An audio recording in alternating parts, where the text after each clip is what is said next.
our school gardens, and we wanted to showcase the sub-irrigated stock tank that they have. And I'm going to explain how this works. As you can see, they've got a lot of great greens growing. We've got the tank itself, and how this works is down below there's a water reservoir, and we filled about 2.5 to 3 inches up with the gravel so that it holds the space for the water in the reservoir. And you can tell when there's enough water through this drain hole.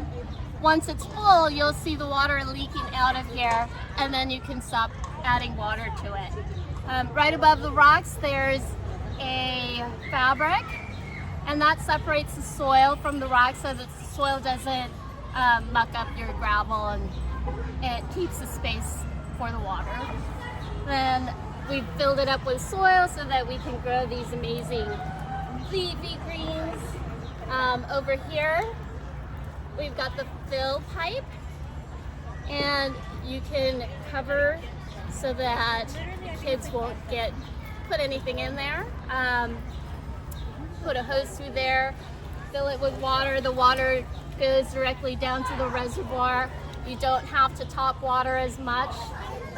It does help to top water in the beginning so that your veggies, the roots grow strong. But once it's established, the roots dig down to the very bottom, and it grows strong, long roots. So there you have it. I'm going to show you how to create one of these, a miniature version. So let's get going.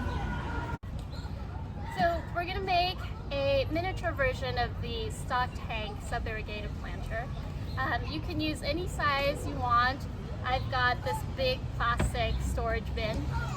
This is perfect if you have a small garden, and it could fit anywhere. So materials, you'll need your container, you'll need a corrugated pipe. You could also use gravel. I talked about gravel earlier, and either one with whatever your preference is.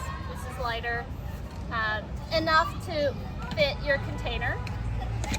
You'll also need the landscape fabric to separate the pipes from the soil once you fill it up.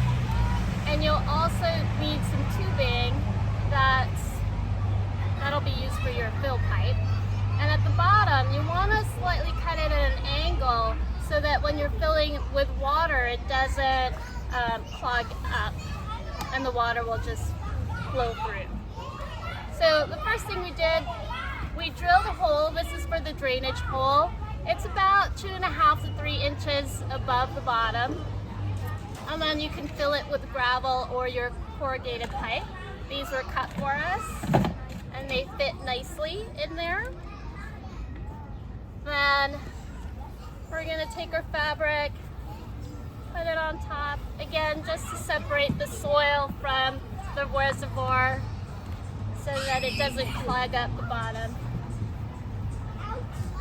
Once you have that, take your soil and fill it up a little bit.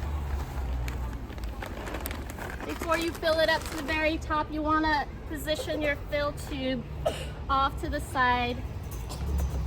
You can put it right next to your drainage hole, wherever is easy for you, wherever it's comfortable. And you're going to put it outside of the fabric. And once you fill it up with soil, it'll hold it in place.